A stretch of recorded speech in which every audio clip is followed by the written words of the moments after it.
எத்தனை சாமி வந்ததையா, இது எந்தெந்த சாமி தந்ததையா, எத்தனை பாட்ட சொன்னதையா, அத சுத்துற பூமி கண்டதையா, அடிச்சு வீசும் காத்துலையும் அந்த தகப்பனாச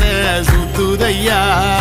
பிடிச்சு பூக்கும் விதையிலும் ஒரு வம்சத்து கதையே உள்ளதையா, 100 தலைமுறை சேர்ந்து செதுக்குன ஈர நலம் இது பாறையா, வாழும் வரையிலும் நீயும் விதைக்கிற கடமை இருக்கு கேளையா, கோடி விளக்காயேந்தி கிடந்த வீடும் இருண்டது ஏனையா, மாட விளக்கா நீயும் வரத்தான் வீடும் ஏங்கி நிக்குதையா.